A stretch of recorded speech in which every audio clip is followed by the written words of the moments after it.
Hi all, അസ്സലാമു അലൈക്കും. Welcome back to Silnas kitchen. ഇന്നത്തെ റെസിപ്പി നല്ലൊരു കിടിലൻ ടേസ്റ്റി ആയിട്ടുള്ള ഒരു അടിപൊളി പലഹാരത്തിൻ്റെ റെസിപ്പിയാണ്. നല്ല ടേസ്റ്റാണ് ഇത് കഴിക്കാൻ വേണ്ടിയിട്ട്. അതുപോലെ തന്നെ വളരെ സിമ്പിളായിട്ടാണ് ഇത് തയ്യാറാക്കിയെടുക്കുന്നത്. അപ്പോൾ ഇതെങ്ങനെയാണ് തയ്യാറാക്കുന്നതെന്ന് അറിയാനായിട്ട് വീഡിയോ സ്കിപ്പ് ചെയ്യാതെ മുഴുവനായിട്ടൊന്ന് കണ്ടു നോക്കണേ. റെസിപ്പിയിലോട്ട് കിടക്കുന്നതിന് മുമ്പായി സിൽനാസ് കിച്ചൺ ചാനൽ ആദ്യമായിട്ട് കാണുന്നവരാണെങ്കിൽ പ്ലീസ് ഒന്ന് സബ്സ്ക്രൈബ് ചെയ്തേക്കണേ. ഒപ്പം തന്നെ ഈ വീഡിയോസ് നിങ്ങൾക്ക് ഇഷ്ടപ്പെടുകയാണെങ്കിൽ ഒരു ലൈക്ക് ചെയ്ത് ഷെയർ ചെയ്ത് സപ്പോർട്ട് ചെയ്യാനും മറക്കരുത്. ഇനി നമുക്ക് റെസിപ്പിയിലോട്ട് കിടക്കാം.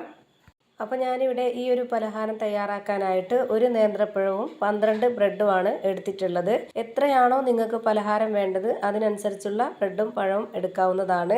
പഴം എടുക്കുമ്പോൾ ഇതുപോലെ 12 ബ്രെഡിന് ഒരു പഴം എന്ന കണക്കനുസരിച്ചാണ് എടുക്കേണ്ടത്. അപ്പോൾ ഞാൻ ഈ ഒരു ബ്രെഡിൻ്റെ 4 സൈഡും ഒന്ന് കട്ട് ചെയ്ത് മാറ്റുന്നുണ്ട്. ഈ ഒരു വെള്ള ഭാഗം മാത്രം മതിയാവും. എന്നിട്ട് ഇതുപോലെ പീസ് ആക്കിയിട്ട് എടുക്കുന്നുണ്ട്. ഞാനിപ്പോൾ ഇവിടെ മുഴുവൻ ബ്രെഡും ഇതുപോലെ എടുത്തിട്ടുണ്ട്. ഇനി ഇതൊന്ന് മാറ്റി വെച്ചേക്കാം. അടുത്തതായിട്ട് ഒരു നേന്ത്രപ്പഴം തൊലിയൊക്കെ കളഞ്ഞ് എടുത്തിട്ടുണ്ട്. ഇതും ഒന്ന് കട്ട് ചെയ്തിട്ട് എടുക്കുന്നുണ്ട്. ഇതുപോലെ ചെറിയ പീസാക്കിയിട്ടാണ് ഞാനിവിടെ കട്ട് ചെയ്തിട്ട് എടുക്കുന്നത്. ഞാനിവിടെ ഒരു മീഡിയം പഴുപ്പുള്ള പഴമാണ് എടുത്തിട്ടുള്ളത്. ഒരുപാടങ്ങ് നല്ല പോലെ പഴുത്തു പോയ പഴമായിരുന്നാലും കുഴപ്പമൊന്നുമില്ല.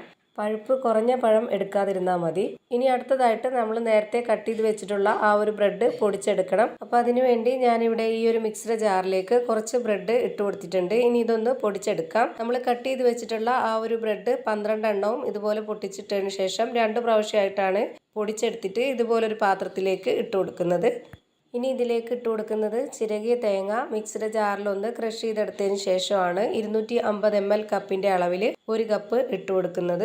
പിന്നെ ഇതിലേക്ക് വേണ്ടത് ഇതുപോലെ ചെറിയ സേമിയയാണ്. അതും കൂടെ ഇതിലേക്ക് ഇട്ട് കൊടുക്കാം. 250 ml കപ്പിൻ്റെ അളവിൽ 1 കപ്പ് സേമിയാണ് ഞാനിപ്പോൾ ഇതിലേക്ക് ഇട്ട് കൊടുക്കുന്നത്. ഇനി അടുത്തതായിട്ട് ബ്രെഡ് പൊടിച്ചെടുത്തിട്ടുള്ള ആ ഒരു മിക്സിയുടെ ജാറിലേക്ക് നേരത്തെ കട്ട് ചെയ്ത് വെച്ചിട്ടുള്ള ആ ഒരു പഴം ഇട്ട് കൊടുക്കുന്നുണ്ട്. ഇതൊന്ന് അരച്ചെടുക്കാം. അപ്പോൾ അതിനായിട്ട് ഇനി നല്ല കട്ടിയായിട്ടുള്ള പശുവിൻ പാലാണ് ഒഴിച്ചു കൊടുക്കുന്നത്. 1/2 കപ്പ് അളവിലാണ് പാൽ ഒഴിച്ചു കൊടുത്തിട്ടുള്ളത്. പിന്നെ ഇതിലേക്ക് മധുരത്തിന് ആവശ്യമായിട്ടുള്ള പഞ്ചസാരയാണ് ഇട്ട് കൊടുക്കുന്നത്. 1/4 കപ്പ് അളവിൽ ഇട്ട് കൊടുത്തിട്ടുണ്ട്. അത്യാവശ്യം നല്ല മധുരമുള്ള പലഹാരമാണ്, അതുകൊണ്ട് തന്നെ 1/4 കപ്പ് അളവിൽ ഇട്ട് കൊടുത്തിട്ടുണ്ട്. പിന്നെ ഇതിന് മധുരത്തിനെ ഒന്ന് ബാലൻസ് ചെയ്യാനായിട്ട് ഒരു നുള്ളു ഉപ്പും ഒരു 3 ഏലക്കയും കൂടെ ഇട്ട് കൊടുക്കുന്നുണ്ട്. പിന്നെ നമ്മുടെ ഈ ഒരു പലഹാരം ചെറിയൊരു കളറായിട്ടിരിക്കാൻ വേണ്ടിയിട്ട് യെല്ലോ ഫുഡ് കളറും കൂടെ ഇട്ട് കൊടുക്കുന്നുണ്ട്. മഞ്ഞൾപ്പൊടി ഇട്ട് കൊടുത്താൽ മതി എന്നുള്ളവർക്ക് അത് ഇട്ട് കൊടുക്കാം. ഇനി നമുക്കിത് നന്നായിട്ടൊന്ന് അരച്ചെടുക്കണം. ഇപ്പോൾ ഇത് നല്ലപോലെ അരച്ചെടുത്തിട്ടുണ്ട്. ഇനി ഇത് നമുക്ക് ഇതിലേക്ക് മുഴുവനായിട്ടും ഒഴിച്ചു കൊടുക്കാം.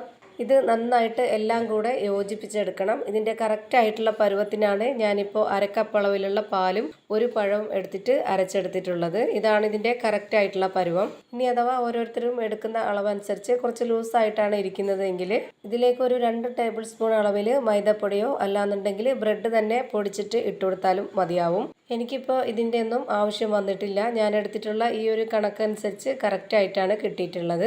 ഇനി നമ്മുടെ കയ്യിൽ കുറച്ച് എണ്ണയോ ഓയിലോ ഒന്ന് സ്പ്രെഡാക്കിയതിന് ശേഷം നമുക്ക് ഇഷ്ടമുള്ള ഏത് ഷേപ്പിൽ വേണമെങ്കിലും റെഡിയാക്കി എടുക്കാവുന്നതാണ്. ഞാനിപ്പോൾ ഈ ഒരു ഷേപ്പിലാണ് റെഡിയാക്കി എടുത്തിട്ടുള്ളത്. ഇനി ചൂടായ എണ്ണയിലേക്ക് ഓരോന്നോരോന്നായി ഇട്ട് കൊടുത്തിട്ട് ഫ്രൈ ചെയ്തെടുക്കുന്നുണ്ട്. ഇത് നല്ലപോലെ എണ്ണ മുങ്ങിക്കിടന്ന് വേണം ഇത് ഫ്രൈ ആവാനായിട്ട്. എണ്ണ കുടിക്കുമെന്നോർത്ത് പേടിക്കൊന്നും വേണ്ട. നമ്മളിത് ഒഴിച്ചു കൊടുത്തിട്ടുള്ള അത്രയും എണ്ണ തന്നെ ഇത് ഫ്രൈ ചെയ്യുമ്പോഴും ഉണ്ടാവുന്നുണ്ട്. വളരെ കുറച്ച് എണ്ണ മാത്രമേ കുടിക്കുന്നുള്ളൂ. ഭയങ്കര ടേസ്റ്റി ആയിട്ടുള്ള ഒരു അടിപൊളി പലഹാരമാണിത്. നന്നായി ചൂടായി വന്നതിന് ശേഷം ഇതിൽ ഓരോന്നോരോന്നായി ഇട്ട് കൊടുത്തിട്ട് നമ്മൾ മീഡിയം ഫ്ലെയിമിലും ലോ ഫ്ലെയിമിലും ഇട്ട് കൊടുത്തിട്ട് വേണം ഇത് ഫ്രൈ ചെയ്തെടുക്കാനായിട്ട്. ഒരു ഫ്ലെയിം കൂടി പോയാൽ പെട്ടെന്ന് തന്നെ പുറമേ കരിഞ്ഞു പോവുകയും അകം വേവാതിരിക്കുകയും ചെയ്യും. അപ്പോൾ അതൊന്ന് ശ്രദ്ധിച്ചിട്ട് വേണം ഇത് ഫ്രൈ ചെയ്തെടുക്കാനായിട്ട്. ഇപ്പോൾ ഇതാ വെന്ത് കിട്ടിയിട്ടുണ്ട്. ഇനി ഇതെല്ലാം എണ്ണയിൽ നിന്ന് കോരി മാറ്റുവാണ്. ഇപ്പോൾ ഇതാ നമ്മൾ ഒഴിച്ചു കൊടുത്തിട്ടുള്ള അതേ എണ്ണ തന്നെ ഇപ്പോഴും ഉണ്ട്.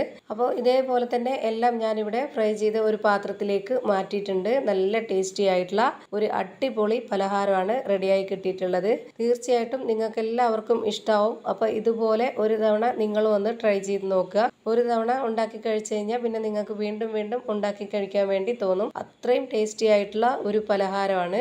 അപ്പോൾ ഇത്രയേ ഉള്ളൂ ഇന്നത്തെ വീഡിയോ ഇഷ്ടമായാൽ ലൈക്ക് ചെയ്യാനും കമൻറ്റ് ചെയ്യാനും ഷെയർ ചെയ്യാനും മറക്കരുത്. അതുപോലെ തന്നെ ഞാനിടുന്ന പുതിയ വീഡിയോസ് നോട്ടിഫിക്കേഷനായിട്ട് കിട്ടുന്നതിന് വേണ്ടി സബ്സ്ക്രൈബ് ചെയ്ത് ബെല്ലൈക്കൺ അമർത്തി അതിൽ ഓൾ എന്ന ഓപ്ഷൻ എനേബിൾ ചെയ്ത് കൊടുക്കാനും മറക്കരുത്. പുതിയൊരു വീഡിയോയുമായി വീണ്ടും വരും. Thank you for watching.